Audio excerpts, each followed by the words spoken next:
কিয়ামতের ময়দানে মা বাবা সন্তানকে দেখলে পালাবে, সন্তান মা বাবাকে দেখলে পালাবে, ভাই ভাইকে, ভাই বোনকে, বোন ভাইকে, বন্ধু বন্ধুকে, স্বামী স্ত্রীকে, স্ত্রী স্বামীকে দেখলে চিনবে কিন্তু পালাবে, যাতে পরিচয় দেওয়া না লাগে। প্রাণের ভাই আমার, ইনসাফের এত বড় দাম। কিয়ামতের ময়দানে, কঠিন হাসরের ময়দানে 10 জন ব্যক্তি আল্লাহর আরশের নিচে ছায়া পাবেন। 1 নম্বর ন্যায়পরায়ণ শাসক। শুধু শাসক নয়, যারা নেতৃস্থানীয় পর্যায়ে আছেন, বিচার করেন, ফয়সালা করেন, যার মধ্যে ইনসাফ আছে, আল্লাহ তাকে আরশের ছায়ার নিচে জায়গা দেবেন। ইনসাফ এত বড় দামি। একটা সাধারণ ক্ষুদ্র প্রাণী পিঁপড়া অন্যায়ের শিকার হয়ে মারা যাবে, বিচার পাবে না। জুলুমের শিকার হয়ে মারা যাবে, বিচার পাবে না। এটা আল্লাহ চান না। কিয়ামতের ময়দানে কথিত আছে জিন আর ইনসান উঠবে, মানুষ আর জিন উঠবে। আসলে শুধু মানুষ আর জিন নয়, কিয়ামতের ময়দানে যত প্রাণী আছে সবই উঠবে, সব উঠবে। কেন উঠবে? ইনসাফ প্রতিষ্ঠার জন্য। দুনিয়ায় একটা প্রাণী আছে নাম কুকুর। ওর খাসলাত, দুর্বল কুকুরকে সামনে পাইলে দুর্বলের কোনো দোষ লাগে না, বিনা দোষে, বিনা অন্যায়ে শক্তিশালী কুকুর ওরে 2 মাইল ধাওয়া করে হলেও একটা কামড় দেয়। এই খাসলাত কার? জোরে বলেন। মানুষের ভিতরে এই খাসলাত আছে না নাই? দুর্বল পাইছে, ঠেসে ধরেছে। দুর্বলের জমি জমা দখল করে, পজিশন দোকান দখল করে নেয়। রিকশায় উঠছে, 15 টাকার ভাড়া 10 টাকা দিয়া ধমক দিতেছে, এমনকি গায়ে হাতও তুলতেছে। এমন জালেম আছে না নাই? তোমার পাওয়ার আছে ঠিক, তবে তুমি দেখতে মানুষের মতো হলেও তোমার খাসলত কুকুরীয় খাসলত। কিসের খাসলত? ওয়ালাকাদ দারাবনা লিজাহান্নামা কাসীরা। আল্লাহ বলেন, অধিকাংশ মানুষের জন্য আমি আল্লাহ জিনের জন্য জাহান্নাম বানিয়েছি। মিনাল জিন্নি ওয়াল ইনস লাহুম কুলুবুন লা ইয়াফকাহুনা বিহা ওয়া লাহুম আ'য়ুনুন লা ইউবসিরুনা বিহা ওয়া লাহুম আযানুন লা ইয়াসমাউনা বিহা উলাইকা কাল আনআমি বাল হুম আযাল উলাইকা হুমুল গাফিলুন। গর্ব সূরাত আদমি ইনসাবুদে আহমদ আবু জাহল হামে কে সাবুদে লা ইলাহা ইল্লাল্লাহ লা ইলাহা ইল্লাল্লাহ লা ইলাহা ইল্লাল্লাহ লা ইলাহা ইল্লাল্লাহ লা ইলাহা ইল্লাল্লাহ লা ইলাহা ইল্লাল্লাহ। এই যে মানুষ দেখি আমরা, মানুষ দেখতে তো সব এক। মানুষের মতো দেখলেই মানুষকে মানুষ বলা যায় না, মানুষের সূরতের মতো দেখলেই মানুষকে মানুষ বলা যায় না, মানুষের মতো হাত পা থাকলেই মানুষকে মানুষ বলা যায় না, মানুষের বংশ থেকে জন্ম নিলেই মানুষকে মানুষ বলা যায় না। মানুষের মতো দেখলেই যদি মানুষকে মানুষ বলা যায়, তো নবীজির চেহারা আবু জাহেলের চেহারা দেখতে প্রায় একই রকম ছিল। নবীজি যেই বংশ থেকে দুনিয়াতে আসছেন, আবু জাহেল সেই বংশ থেকে দুনিয়াতে আসছে। নবীজির শরীরে যেই বংশের রক্ত, আবু জাহেলের শরীরে একই বংশের রক্ত। নবীজি হলেন রাহমাতুল লিল আলামিন, সাইয়্যিদুল মুরসালিন, ইমামুল মুরসালিন। পক্ষান্তরে আবু জাহেল হলো চিরস্থায়ী জাহান্নামী। দুর্বলের উপরে কখনো হামলা করবেন না। আপনি দুর্বলকে যখন গালমন্দ করেন, ধমক দেন, গায়ে হাত তোলেন, জবরদখল করেন, জুলুম করেন, দুর্বল তো আপনার সঙ্গে পারে না বলে চুপ থাকে, ওই দুর্বলের অন্তরটা ভেঙে যায়, এত বেশি কষ্ট পায়, ওর কষ্টে আল্লাহর আরশ পর্যন্ত কেঁপে ওঠে। যদি তোমার কাউকে ধমক দিতে মনে চায়, তোমার চেয়ে বড় নেতারে গিয়ে ধমক দিও। রিক্সাওয়ালারে ধমকাও না, ঠেলাওয়ালারে ধমকাও না, শ্রমিক ওয়ালারে ধমকাও না।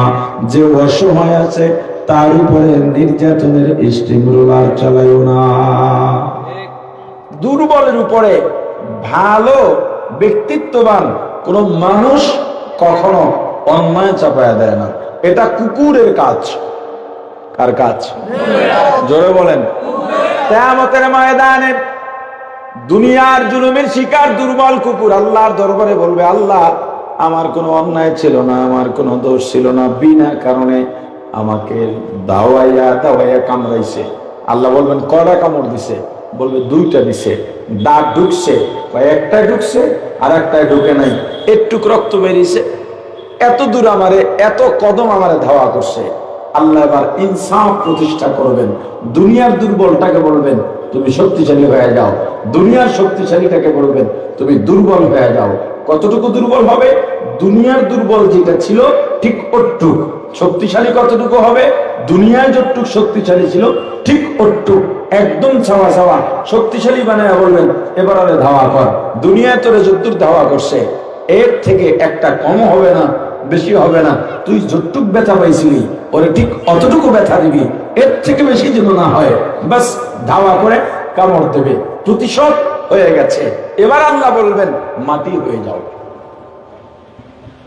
কিন্তু মানুষের ক্ষেত্রে হিসাব আলাদা, মানুষের ক্ষেত্রে হিসাব আলাদা।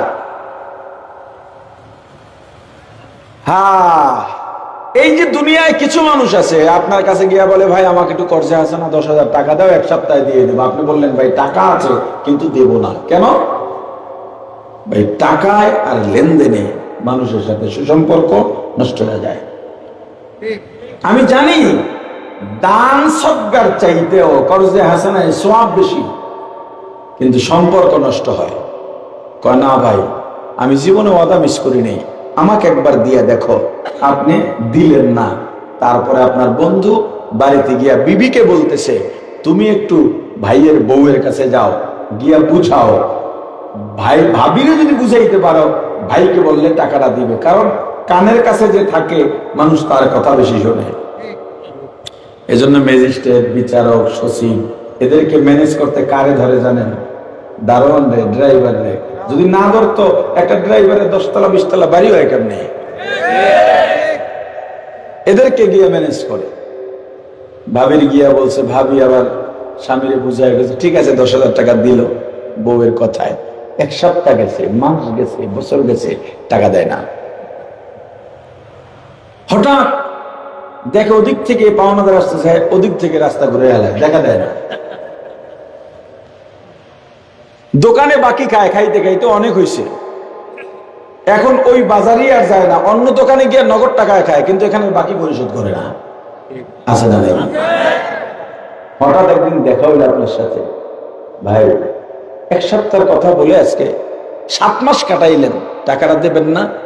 তখন কি বলে, মিয়া মরে গেছি নাকি, পালায় গেছি নাকি এলাকার থেকে, টাকা দিয়ে কি করবেন? আপনি টাকা পাবেন, আপনার টাকা চাইছেন, আপনার জিগে টাকা দিয়ে করবেন কি? আছে না নাই? আপনি টাকা চাইতে চাইতে মরে গেলেন, টাকাটা পাইলেন না। এই টাকাটা পাওয়া দরকার আছে না নাই? জোরে বলেন। কিন্তু পাইলেন না, তো ইনসাফ হইছে? এটা পরকালে পাবেন। এই যে রাজনৈতিক দলগুলোর ক্ষমতার পালা বদলে এত বছর এক দলের ক্যাডারদের টাকা দিয়ে দোকান খাইছেন, দল পাল্টে গেছে, এখন আর এক দল আইছে, টাকা তো আপনি আগেই দেওয়া, আবার দেওয়া লাগতেছে। কথা কয় না? আপনি কি ন্যায়ের শিকার না জুলুমের শিকার? বিচার তো পাইতেছেন না। কারণ ক্ষমতাসীন দলের বড় নেতার কাছে গেছেন, উনি আপনাকে এমন তেল দিয়ে দিয়েছে, কি তোমার সাথে এটা করছে আমি এখনই দেখতেছি, আপনার সামনে ফোন দিয়া মা বাপ তুলে গালি টালি দিয়া যে অমুকের কাছেই যাবি না। আপনি তো মহা খুশি, এর চেয়ে আদর্শবান নেতা হয় না। কিন্তু আপনার যেই পজিশনটা যে দখল করছে বা আপনার থেকে চান্দা নিল, তারে ডাইগা কয় বেটা এইসব একেবারে উড়াই দে, এ জায়গায় রাখাই যাবে না। আরে কথা বলে না, আপনি কি ন্যায়ের শিকার না জুলুমের শিকার? এই জুলুমের বিচার তো আপনার বড় নেতার কাছে গিয়েও পাইলেন না, গেলেন থানায়। থানার কাছে বড় নেতা ফোন দিয়ে বলছে খবরদার আমার ছেলেরা টাকা আছে, কিছু বলা যাবে না। থানায়ও বিচার পাইলেন না। আপনি ন্যায়ের শিকার না জুলুমের শিকার? তাহলে আপনার বিচার কি হবে না? আপনার ইনসাফ কি প্রাপ্য না? এটা কিয়ামতে প্রতিষ্ঠা হবে। মাকতুল যাদেরকে খুন করা হয়েছে তারা সবাইকে আল্লাহর কাছে দাঁড়াবে, আল্লাহ আমার কোনো অন্যায় ছিল না, আমাকে খুন করছে প্রতিহিংসাবশত, রাজনৈতিক দ্বন্দ্বে আমার ছোট ছোট ছেলে মেয়েকে এতিম করেছে, আমার স্ত্রীকে বিধবা করেছে, আমার রক্তাক্ত লাশ দেখে আমার মা বারবার মূর্ছা খেয়ে পড়েছেন, বেহুশ হয়ে পড়েছেন, আমার বাবা রাতে নিভৃতে তাহাজ্জুদে নিয়মিত কেঁদেছেন, আমার মা বাবাকে সন্তান হারা করেছে। আল্লাহ আমি এর বিচার চাই। এখন আল্লাহ এখানে বিচারের পদ্ধতি কি করবেন? প্রাণীর বিচারের তো পদ্ধতি একটা ওখানে দেখানো গেল। এখন কি বলবেন? যে খুনিরে বলবেন যে এবার তুমি দুর্বল হও, আর মাকতুল যাকে খুন করা হয়েছে তারে বলবেন ওরে খুন করে এলাও। পরকালে মানুষের বিচার কি এটা হবে? ওখানে লেনদেন হবে সওয়াব আর গুনাহ। কাতেলকে বলবেন তোর সওয়াব কত আছে, একটা খুন বদলায় এতগুলো নেক দেওয়া লাগবে, দিয়া দাও। যদি নেক থাকে দিয়ে দেবে, দ্বিতীয় জন আসবে দিয়া দেবে। এখন ভান্ডে নেক নাই, তাহলে এখন ফয়সালা মাকতুলের গুনাহ কাতেলের আমলনামায় চলে যাবে। একটা সময় দুনিয়াতে যত ইবাদত করেছিল শূন্য খাতা হয়ে যাবে। যেখানে কয়েক পার্সেন্ট নেক ছিল সেখানে খাতায় উঠে যাবে 0.0%। এরপর বলা হবে খালি হাতে এই পথে চলে যাও। ওই পথ কোন পথ? জোরে বলেন। কিয়ামতের ময়দান, এই বিচারের পরে দুইটা জায়গা, একটা জান্নাত আর একটা, এই দুই জায়গার বাইরে আপনি চাইলেও যাইতে পারবেন না। আপনার আমার কর্মের কারণে হয়তো জান্নাত নয়তো জাহান্নাম, দুই জায়গার এক জায়গায় যেতেই হবে। জান্নাত কি জিনিস? শান্তির বালাখানা। কেমন শান্তি? সারা দুনিয়ার সুখ শান্তি যদি এক জায়গায় করা হয়, জান্নাতের এক জাররা শান্তির সমান হবে না। জান্নাতীরা হাউজে কাউসার পাবে। কি পাবে? সবাই বলেন হাউজে কাউসার কি জিনিস? হযরত আনাস রাদিয়াল্লাহু তাআলা আনহু বলেন, আমরা রাসূলের সামনে কিছু সাহাবী বসা ছিলাম। রাসূল এভাবে হাতের সঙ্গে টেক লাগাইয়া কাত হয়ে চক্ষু বন্ধ করে শোয়া ছিলেন। তবে রাসূল কোনো ধ্যানে ছিলেন, ঘুমান নাই, এটা আমরা বুঝতেছিলাম। আমরা কোনো কথা বলতেছি না, পিন পতন কি বলে নীরবতা। কিছুক্ষণ পরে হুজুর উঠে বসলেন, চক্ষু খুললেন, মুচকি হাসলেন, আমাদের জিজ্ঞেস করলেন, সাহাবীরা তোমরা জানো আমি কেন হেসেছি? সাহাবায়ে কেরাম মুআদ্দাবানা জবাব দিলেন, আল্লাহ ও আল্লাহর রাসূলই ভালো জানেন। হুজুর বললেন, একটা সুসংবাদ আছে। কি আছে? এই মাত্র জিবরাইল এসেছিল, আল্লাহ আমার উপরে কোরআনের ছোট্ট সূরা, সবচেয়ে ছোট্ট সূরা সূরাতুল কাউসার নাযিল করেছেন, এবং এই সূরার মাধ্যমে আল্লাহ ঘোষণা দিয়েছেন আল্লাহ আমাকে হাউজে কাউসার দান করেছেন। হুজুর আবার প্রশ্ন করলেন, সাহাবীরা তোমরা জানো হাউজে কাউসার কি? সাহাবীরা আবার মুআদ্দাবানা জবাব দিলেন, আল্লাহ ও আল্লাহর রাসূলই ভালো জানেন। রাসূল বললেন, এটা জান্নাতের একটা নহর। এটা আপনাদের মেখলের কোনো ময়লা যুক্ত ড্রেন নয়। হাউজে কাউসারের তলদেশ থেকে 2 ধার হীরা জহরত মণি মুক্তার পাথর দিয়ে বাধাই করা থাকবে। এই নহরে যেই পানীয় বা শরবত থাকবে এটা দেখতে দুধের চাইতেও সাদা, মধুর চাইতেও মজাদার মিষ্টি। একবার পান করলে সারা জীবনেও আর পানির পিপাসা লাগবে না। এটা পাবে কারা? জান্নাতীরা, শুধুই জান্নাতীরা পাবে। এবং এটার গুরুত্ব কত, কিয়ামত কায়েম হয়ে যাবে। বিজ্ঞানীরা বলে সূর্য জমিন থেকে 9,30,00,000 মাইল দূরে। এই সূর্যতে 9টা মতান্তরে 11টা মতান্তরে 13টা মুখ আছে। 12টা মুখ বন্ধ করা। একটা মুখ দিয়া সূর্যের আলো বা আগুন বের হয়। ওই আগুনের মূল স্ফুলিঙ্গ দুনিয়াতে আসে না, উপরের দিকে যায়। দৈনিক 70,000 রহমতের ফিরিস্তা পানি ঢালে। এরপরও চৈত্র মাস, ভাদ্র মাসের গরমের তাপ, রোদের তাপ সইতে পারি না। কিন্তু কিয়ামতের ময়দানে 9,30,00,000 মাইল দূরে থাকবে না, প্রত্যেক মানুষের সর্বোচ্চ 1 মাইল মাথা থেকে 1 মাইল উপরে থাকবে। উল্টো দিকে নয়, মানুষের দিকে তাক করে থাকবে। একটা মুখ নয়, 13টা মুখ খোলা থাকবে। একজন ফেরেশতাও মনের ভুলে 1 ফোঁটা পানিও ছাড়বে না, বরং বলে দেবেন, আল্লাহ সূর্য তোর যত তাপ আছে সব ছেড়ে দে। হাসরের ময়দান কায়েম হবে, হাসরের ময়দান হবে। এই কয়েক মাস আগে কোন দেশ বিজয় অর্জন করেছে? শাম, সিরিয়া। আল্লাহ রাসূল এই জায়গাটাকে ইশারা করেছেন, এখানে হাসরের ময়দান হবে।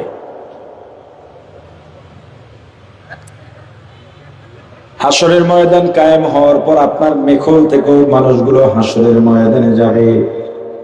যার যারা আমল অনুযায়ী কেউ কেউ সাওয়ারিতে পলকে পলকে হাসরের ময়দানে পৌঁছে যাবে, কেউ কেউ হেঁটে হেঁটে যাবে, কেউ কেউ হামাগুড়ি খেতে খেতে যাবে। আর একদল মানুষ মাথা উপরে, চেহারাটা মাটির মধ্যে, এভাবে ডান বাম করে হেসরাইয়া হেসরাইয়া হাসরের ময়দানে যেতে যেতে চোখ অন্ধ হয়ে যাবে, চেহারা থেতলে যাবে। হাসরের ময়দান এত গরম হবে, এত উত্তপ্ত, মানুষের ঘাম, আগেই বলেছি আমল অনুযায়ী কারো পায়ের টাকনো গোড়ালি পর্যন্ত ঘামের মধ্যে ডুবন্ত থাকবে, কারো হাঁটু পর্যন্ত, কারো কোমর, কারো গলায়, কেউ হাঁটু ডুবো খেতে থাকবে, পাগলের মতো হয়ে যাবে। কোথায় কে যাবে? নবীরা পর্যন্ত পেরেশান, কেউ কাউকে চেনে না, যার কাছেই যাবে সবাই সবাইকে তাড়িয়ে দেবে। ইয়া নাফসি ইয়া নাফসি, এই জিকির ছাড়া কোনো জিকিরই থাকবে না। শুধুমাত্র একজন ব্যক্তি, রহমাতুল লিল আলামিন, সাইয়্যিদুল মুরসালিন, ইমামুল মুরসালিন, খাতামুন নবীন, শাফিউল মুজনিবিন, উম্মতের কান্ডারি, মানবতার মুক্তির দূত সাইয়্যিদুনা মুহাম্মদুর রাসূলুল্লাহ সাল্লাল্লাহু আলাইহি ওয়াসাল্লাম উম্মতি উম্মতি বলে কাঁদবেন। মুহাম্মদ আরবি হায়ওয়া নবী রাস্তে পেশোয়া, मुहम्मद अरबी है व नबी रस्ते पेशवा, अलम हुआ उसकी पैदा इससे उजाला, अलम हुआ उसकी पैदा इससे उजाला, शफीउल उम्म हमारा नबी रोज़ क़यामत, शफा शफीउल उम्म हमारा नबी रोज़ क़यामत, शफाअत करेगा अल्लाह के पास गुनाहगार उम्मत, शफाअत करेगा अल्लाह के पास गुनाहगार उम्मत। हम सिराते मुस्तफा दर तमामी हाले युकुल इत्तिबा, इत्तिबाए सुन्नते खैरुल बशर, गिरे लाज़िम ताबुयाबी आयो बेसार ला इलाहा ইল্লাল্লাহ, লা ইলাহা ইল্লাল্লাহ, লা ইলাহা ইল্লাল্লাহ, লা ইলাহা ইল্লাল্লাহ, লা ইলাহা ইল্লাল্লাহ, লা ইলাহা ইল্লাল্লাহ। প্রাণের ভাই আমার, হাসরের ময়দান 40 বছর পর্যন্ত এই ঘামের মধ্যে হাসরবাসীরা হাবুডুবু খাবে। 40 বছর দুনিয়ার গণনার 40 নয়, পরকালের একদিন সমান সমান দুনিয়ার 50,000 বছর। এই পরকালের গণনার 40 বছর হাসরের ময়দানে অপেক্ষা করা লাগবে। হাসরবাসীরা অপেক্ষা করবে। বিচার কেন হয় না? বিচার কেন হয় না? এত কঠিন অবস্থা। হাসরবাসীরা মনে করবে এর চাইতে কঠিন অবস্থা বুঝি আর নাই, বিচার হইয়া গেলে বুঝি বেঁচে গেলাম। ব্যাপারটা কিন্তু এমন নয়। 40 বছর পরে একদল ফেরেশতা আসবে আমার রাসূলের কাছে, হুজুর আপনার মাথা ওঠান সিজদা থেকে, আপনি কি চান? আমার রাসূল মাথা উঠিয়ে বলবেন, আল্লাহ আমি, আপনি প্রতিশ্রুতি দিয়েছিলেন আমাকে, আজকে আমার সুপারিশ মানা হবে। আল্লাহ বলবেন আপনি কি চান? রাসূল বলবেন, আল্লাহ উম্মতরা কষ্ট পাচ্ছে, বিচার কার্য শুরু হয়ে যাক। আল্লাহ বলবেন আপনার সুপারিশ মানা হলো, পাশাপাশি এই কষ্টের মধ্যে আপনার উম্মতকে পতিত হতে হবে না, হাউজে কাউসারের কিনারায় চলে যান, আপনার উম্মতকে ডাকেন, আরশের ছায়ার নিচে জায়গা দেন, আর আপনার নিজ হাতে হাউজে কাউসারের পানি পান করে দেন। রাসূল ডাক দিবেন, উম্মতরা দুনিয়ায় আমাকে দেখতে পারো নাই, আমার নাম শুনেই কেঁদেছো, দরুদ পড়েছো, দরুদ পড়তে পড়তে মায়া অন্তরের ভিতরে আমার মায়া জন্ম হয়েছে, টাকা পয়সাও নাই, রওজাও জিয়ারত করতে পারো নাই। সব নবীরা ইন্তেকালের পরে আসমানে গিয়েছে, আমার রাসূল আসমানে যান নাই, এখনো রওজা আতহারে সশরীরে সিজদায় পড়ে উম্মতি উম্মতি বলে কাঁদে। আহলে সুন্নাত ওয়াল জামাতের আকীদা, রাসূল হায়াতুন নবী কি বলেন? রাসূল সশরীরে রওজায় আছেন। শাইখুল ইসলাম হোসাইন আহমদ মাদানী রাহমাতুল্লাহ আলাইহি কাবা চত্বরে দর্শ দিতেন। কাবা চত্বরে বিভিন্ন মাযহাবের ছাত্ররা হুজুরের কাছে দর্শ নিতেন। যখন আকীদা এলো হায়াতুন নবীর আকীদা, এক মাযহাবের ছাত্র বলে হুজুর বুঝি নাই, মানুষ মারা যাওয়ার পরে আবার জিন্দা কিভাবে থাকে। আরেক দল বলে জিন্দা থাকতে পারে, তবে জিসমানি ভাবে, শারীরিক ভাবে কিভাবে জিন্দা থাকে। যতই ইশকালের প্রশ্নের জবাব দেন, ছাত্ররা বুঝতেছে না। হুজুর বললেন সবাই নতুন করে ওযু বানাও। সবাই ওযু বানাইছে, বলে এবার সবাই সিজদায় গিয়ে রওজার মুরাকাবা করো। ওস্তাদ যেমন শাগরেদ তো তেমনই হবে। আরে কথা বলে না? মা বাবা যদি ভালো হয়, সন্তান ভালো হয়, শিক্ষক যদি ভালো হয়, ছাত্র ভালো হয়, পীর যদি ভালো হয়, মুরিদ ভালো হয়, দলের নেতা নেত্রী যদি ভালো হয়, কর্মীরাও ভালো হয়। সবাই সিজদায় চলে গেলেন, মুরাকাবা করতেছেন রওজা মোবারকের। অনেকক্ষণ মুরাকাবার পর ছাত্ররা চিৎকার দিয়ে উঠে চোখের পানি ছেড়ে কাঁদেন আর বলেন, হুজুর মাসআলা হল হয়ে গেছে। ওই যে দেখা যায়, আমরা দেখতে পাচ্ছি আমার রাসূল রওজার মধ্যে সিজদায় পড়ে উম্মতি উম্মতি বলে কাঁদে। আমার রাসূল ডাক দিবেন, উম্মতিরা দুনিয়ায় দেখতে পারিস নাই, সেই বাংলাদেশের প্রান্তিক এলাকা মেকনের গ্রামে বসে ওলামায়ে কেরামের জবানে আমি রাসূলের ত্যাগের কথা শুনে কেঁদেছিস। আমার প্রতি মায়া জন্মেছে। قال النبي صلى الله عليه وسلم لا يؤمن أحدكم حتى أكون أحب إليه من والده وولده والناس أجمعين أو كما قال النبي عليه الصلاة والسلام। হাদিস শুনেছো, সব কিছুর চাইতে আমি রাসূলকে ভালোবাসা লাগবে, জীবনটা দিয়া দিতে চাইছস, আজকে আয় আমার হাতে হাউজে কাউসারের পানি পান করাবো, সব উম্মত হুমরি খেয়ে পড়বে, কার আগে কে যাবে? বেশিরভাগ উম্মতকে ফেরেশতা বাধা দিবে, ধমক দিয়া বাধা, এই কই যাস, তোরা এদিকে যাওয়ার যোগ্য না, দাঁড়া। রাসূলের আশিকের নামে বেয়াদবি কম করিস নাই। দাড়ি নাই, সুন্নত নাই, নামাজ নাই, রোজা নাই, দাবি করছো সুন্নি। আমি চাঁদপুরে লেখাপড়া করেছি, আমাদের দক্ষিণাঞ্চলে বরিশালে কুয়াকাটায় সুন্নি ওয়াহাবি এখনো চেনে না। এটা আমাদের জন্য আল্লাহর দেওয়া বিশেষ রহমতের পয়গাম। আমাদের ওখানে দ্বন্দ্ব তো দূরের কথা, সুন্নি কি আর ওয়াহাবি কি এই শব্দই চেনে না। আপনাদের কাছে খুব আশ্চর্য মনে হয়, তাই না? যদি আমরা মারামারি করে পাই না দিশা, আপনাদের ওখানে এই শব্দ দুইটাই চেনে না।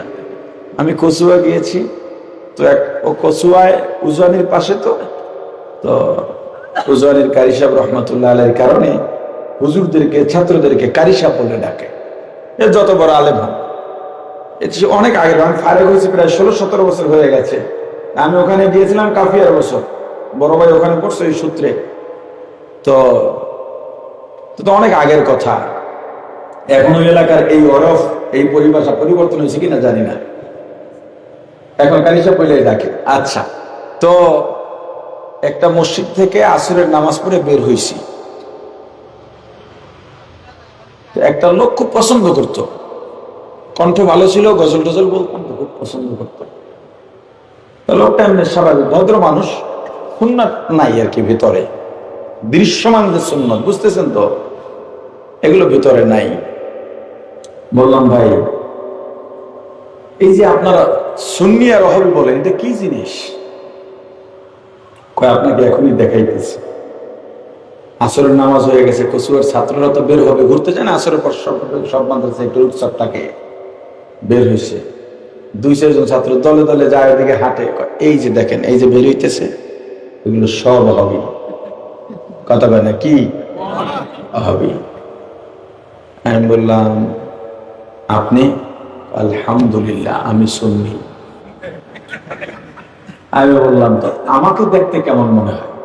ওয়াহাবি ওয়াহাবি লাগে। আমি বললাম, আমি ওয়াহাবিও সুন্নিও। কয় মুনাফিক, এগুলো মুনাফিক যে দুইটা চরিত্র নিজের ভিতরে রাখে। আমি বললাম, ভাই সুন্নি অর্থ কি? কয় অর্থ বুঝি না, আমি রাসূলের আশিক। তা আমি বললাম, রে ভাই, দাঁড়িয়ে আছে আমার মাথায় টুপি আছে, পোশাক আমার জুব্বা আছে, নামাজ বাদ দিই না, তেলাওয়াত করি, দরুদ পড়ি, আমি সুন্নি হইতে পারলাম না? আপনার দাড়ি নাই, মোশ নাই, সালাম তো মুখে দিব না, কাটা আঁকাটা দেখে এবার আমার সিলেকশন করতে হবে, যদি না চিনি সিলেক্ট করতে হবে। আপনি সুন্নি হইলেন কেমন? সুন্নি কাকে বলে? এই যে আপনাদের এই জায়গার নাম কি? মেখল। জায়গার নাম কি? মেখল। আপনার এখানে এক ভাই মনে করেন ঢাকায় গেছে বা আমাদের কুয়াকাটায় গেছে, আমরা তখন তাকে কি বলবো? না, জাকারিয়া ভাই যদি যায়, জাকারিয়া মেখলি, কথা কয় না, কি বলবো? কথা বলে না, জাকারিয়া মেখলি। এই লিটা ইয়ায় নিসবত, এটা কেন বললাম? যে উনি মেখলওয়ালা, উনি মেখলওয়ালা, মেখলি। সুন্নি যে সুন্নতওয়ালা, আর ওয়াহাবি, কত ওয়াহাবি কি বলছি? ওয়াহাবি আল্লাহ অনেকগুলো গুণবাচক নামের মধ্যে একটা নাম হলো ওয়াহাব। কি জোরে বলেন? আরে কথা বলে না। সুন্নি যে সুন্নতওয়ালা মানে রাসূলওয়ালা, আর ওয়াহাবি যে ওয়াহাবওয়ালা মানে আল্লাহওয়ালা। তা আল্লাহওয়ালাও হওয়া লাগবে, রাসূলওয়ালাও হওয়া লাগবে। কথা বলে না। আমাদের অঞ্চলে তো এই দ্বন্দ্ব নাই। আপনি দুনিয়ায় রাসূলের আশিক দাবি করে এত বেশি পরিমাণে সুন্নতের সঙ্গে বেয়াদবি করেছেন, রাসূলের শানে গোস্তাখি করেছেন, কিয়ামতের ময়দানে আপনাকে ধমক দিয়ে বাধা দেওয়া হবে, তুমি রাসূলের এই কাফেলায় যেতে পারবে না, দাঁড়াও। তখন সব বাধা প্রাপ্তরা উচ্চ আওয়াজে চিৎকার দিয়া বলবে, ইয়া রাসূলুল্লাহ, ইয়া হাবিবাল্লাহ, দেখেন আমাদেরকে আসতে দেয় না। রাসূল বলবেন, ফেরেশতারা বাধা দিও না, ওদেরকে আসতে দাও। ফেরেশতারা বলবেন, আল্লাহ রাসূল আপনি জানেন না ইন্তেকালের পর আপনার এই উম্মতেরা আপনার সুন্নতের সঙ্গে কত বেয়াদবি করেছে, বরং যে আলেমরা সুন্নতের দাওয়াত দিয়েছেন তাদের সঙ্গে কত বেয়াদবি করেছেন। এমনকি এমন পরিস্থিতিও হয়েছে আলেমকে গালি দেওয়া সওয়াব মনে করেছে। এমনও অঞ্চল আপনাদের চট্টগ্রামে আছে আলেমদেরকে কতল করা তারা সওয়াবের কাজ মনে করে। আল্লাহর রাসূল কষ্ট পেয়ে বলবেন, সহকা সহকা, তোরা দূর হ, এরা আমার উম্মত হতে পারে না। রাসূল যদি তাড়াইয়া দেন জান্নাতুল ফিরদাউস পাবেন। আরে কথা বলেন। এবার আসেন অন্যায়ের শাস্তি সাজা। শরীয়তের আইন এবং বাংলাদেশের প্রচলিত আইনে যে খুন করে, খুনি, এই খুনির সাজা শরীয়তেও যা বলেছে, বাংলাদেশের প্রচলিত আইন এই আইন সমান আছে, এক আছে। বাংলাদেশের যে ব্রিটিশ ল, যেটা কামাল হোসেন প্রণয়ন করেছিলেন, শরীয়তের আইনেও খুনির সাজা ফাঁসি, বাংলাদেশের আইনেও খুনির সাজা বলে না, খুনির সাজা। এবার বলেন একজন ব্যক্তিকে কয়বার ফাঁসি দেওয়া যায়? একটা খুনের সাজা কি? ফাঁসি। কিন্তু আমাদের দেশে যারা খুনি, এদের মাঝে কিছু সিরিয়াল কিলার আছে যারা একটা না 5টা খুন করে, আছে না নাই? একটা খুনের বদলে একটা ফাঁসি, আর একজন মানুষকে কয়টা ফাঁসি দেওয়া যায়? কিন্তু খুন করছে 5টা, ফাঁসি হয়ে গেল। একটা খুনের বদলে ফাঁসি হতে পারে, বাকি 4 জনকে যে খুন করা হলো এর বিচার কি হবে না? আরে কথা বলে, হবে কি হবে না? দুনিয়া তো সম্ভবই না। কেন? এক খুনের বদলে এক ফাঁসি, বাকি 4 খুনের কি হবে? ফাঁসি হয়ে গেছে, 5 খুনের বদলে 5টা ফাঁসি দেওয়া সম্ভব না। এক ফাঁসি দিছে, এক ফাঁসিতে কয়জনার খুনের বদলায় হয়? একজনার। খুন করছে কয়টা? 5টা, বাকি রইল কয়জন? এটার বিচার পরকালে হবে। এজন্য পরকাল ইনসাফ। আল্লাহ চান না একটা পিঁপড়া জুলুমের শিকার হবে আর বিচার পাবে না, এটা হতেই পারে না। আল্লাহ শ্রেষ্ঠ ইনসাফগার, ন্যায়পরায়ণ। এবং এই ইনসাফ, সত্য বিচার, ন্যায়পরায়ণের এত দাম কিয়ামতের ময়দানে, কঠিন হাসরের ময়দান, এত কঠিন হবে এই হাসরের ময়দান। হাসরবাসীরা শুধু আরশের দিকে তাকাবে বারবার। বিচার কাজ কেন শুরু হয় না? তারা মনে করবে যেই বিপদে আমরা আছি, বিচার কাজ শুরু হইয়া গেলেই মনে হয় বেঁচে গেলাম। এত বিপদে থাকবে, এত কঠিন অবস্থা। এমন সময় আখিরাতে 3টা সময় কেউ কাউকে পরিচয় দেবে না। কয়টা সময়? আরে জোরে বলেন। একটা হলো হাসরের ময়দানে বিচারের আগ মুহূর্তে, যখন ঘামের দরিয়ায় হাবুডুবু খাবে। আমল অনুযায়ী কারো ঘাম হবে পায়ের টাকনু পর্যন্ত, কারো ঘাম হবে হাঁটু পর্যন্ত, কারো ঘাম হবে কোমর পর্যন্ত, কারো গলা পর্যন্ত ডুবন্ত থাকবে, কেউ হাবুডুবু খাবে। এই সময় কেউ কাউকে চিনবে না। দ্বিতীয়, যখন মিজানের পাল্লায় আমল পরিমাপ হবে, এই সময় পেরেশানি থাকবে, কেউ কাউকে চিনবে না। 3 নম্বরে পুলসিরাতের ঘাটিতে, এই 3 জায়গায় কেউ কাউকে চিনবে না। এমনকি এই পৃথিবীতে সব থেকে ভালো সম্পর্ক, জীবন দেওয়া নেওয়ার সম্পর্ক মা সন্তানের, এর পরের সম্পর্ক স্বামী স্ত্রীর, এর পরের সম্পর্ক আপন ভাইয়ের, এর পরের সম্পর্ক বাবা সন্তানের, কিন্তু কিয়ামতের ময়দানে এই মায়ের সঙ্গে দেখা হলে মা বলবে তোরে চিনি না, ছেলে বলবে আমি অমুকের সন্তান, যার জন্য তুমি রাত 2টা 3টা পর্যন্ত জেগে থাকতে খানা নিয়ে নিজে খাইতা না, আমার বাবা আসবে একসঙ্গে খাইবা। আমার বাবার সঙ্গে মামার তর্ক, মানে তোমার স্বামীর সঙ্গে তোমার আপন ভাইয়ের সঙ্গে দ্বন্দ্ব।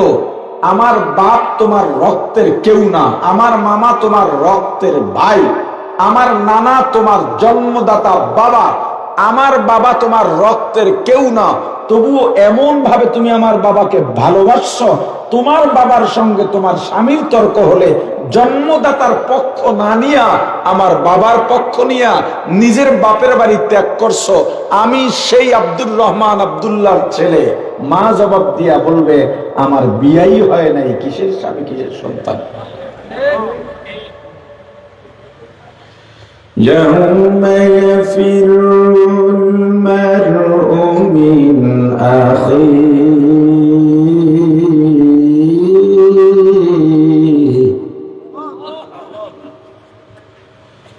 وأمه وأبيه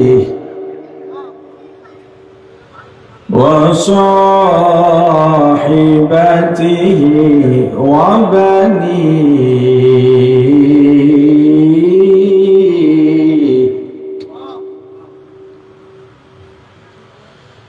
يوم يفر المرء من أخيه وأمه وأبيه وصاحبته وبنيه।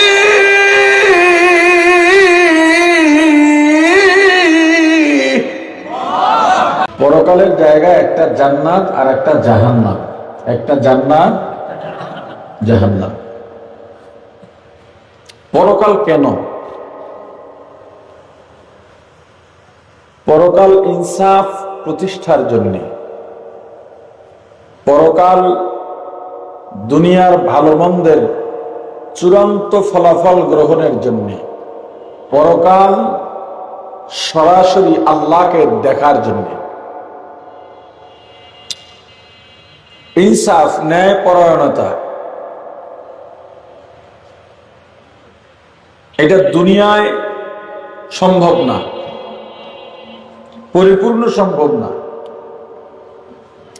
ভালো মন্দের ফলাফল এটাও দুনিয়ায় পরিপূর্ণ সম্ভব না।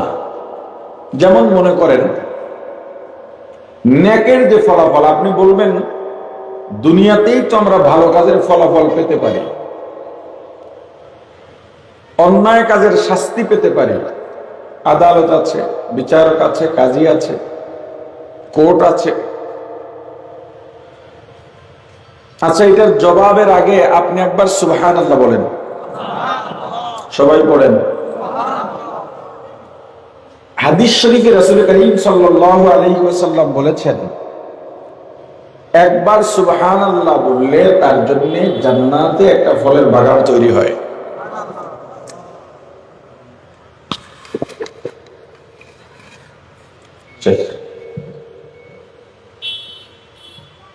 বাগানটা কত বড়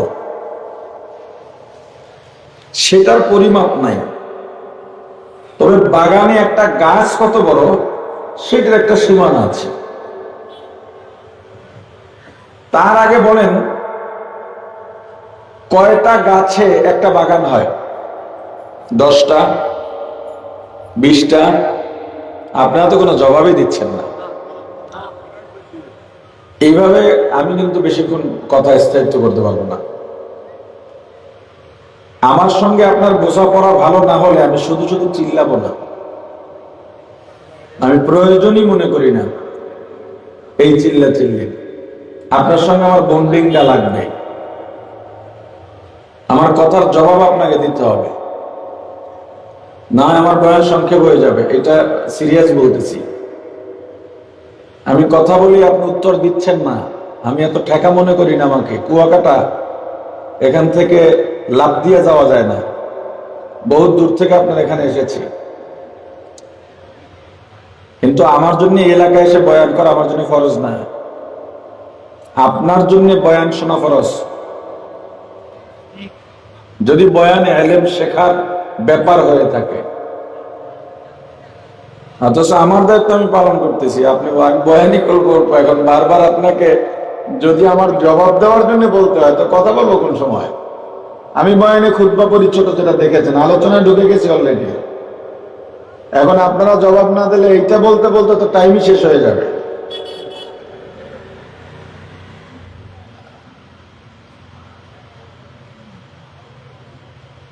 একটা বাগানের জন্য কয়েক হাজার গাছ লাগে। এখন একটা গাছ কত বড় হবে? হাদিস শরীফে রাসূল করিম সাল্লাল্লাহু আলাইহি ওয়াসাল্লাম বলেছেন, জান্নাতের একটা ফল গাছের আয়তন হবে 550 মাইল। কত মাইল? আচ্ছা, মাইল, কিলোমিটার না, 500 মাইল হবে। বলে মনে হয় 550 বলছি, 500 মাইল হবে। 500 মাইলে কত কিলো হয় জানা আছে? কিলোমিটার।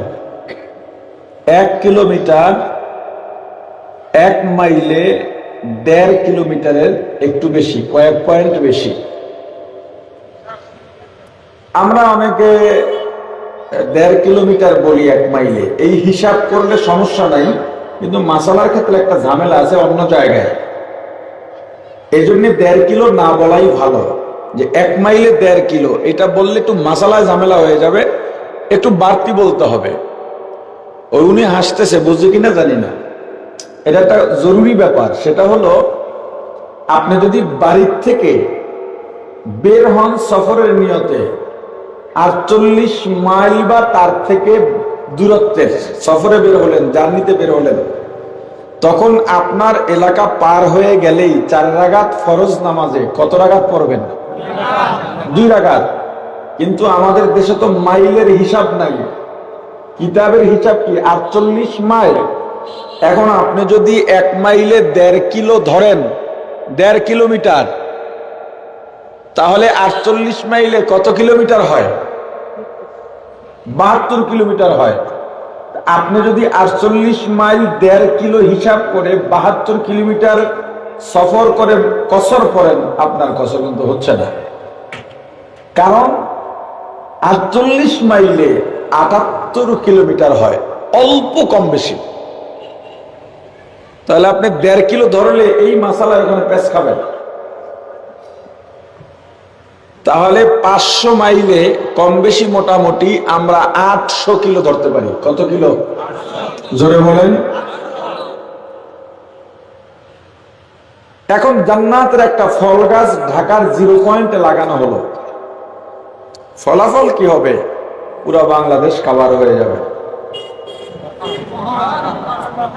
একটা গাছে পুরো বাংলাদেশ কভার হয়ে যাবে। কিভাবে? ঢাকার 0 পয়েন্ট থেকে বাংলাদেশের এমন কোন প্রান্ত নাই যেটা 800 মাইল আছে। ঢাকার 0 পয়েন্ট থেকে আপনাদের টেকনাফ 800 কিলো নাই, সিলেট সুনামগঞ্জ ছাতক 800 কিলো নাই, রাজশাহী নওগাঁ 800 কিলো নাই, কুড়িগ্রাম রংপুর 800 কিলো নাই, কুষ্টিয়া ভেড়ামারা 800 কিলো নাই, খুলনা কুয়াকাটা 800 কিলো নাই।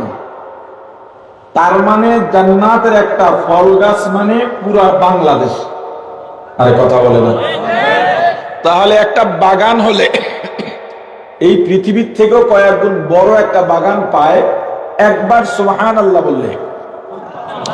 এবার আমাকে বলেন, আমরা সুবহানাল্লাহ জীবনে একবার বলছি না 1000 বার আলহামদুলিল্লাহ?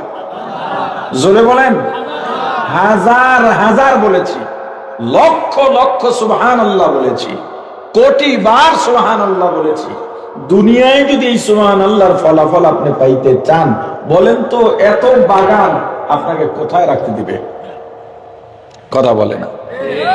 তাহলে এই ভালো, এটা ছোট্ট একটা আমলের কথা বললাম, এই ভালো কর্মের ফলাফল দুনিয়ায় সম্ভব?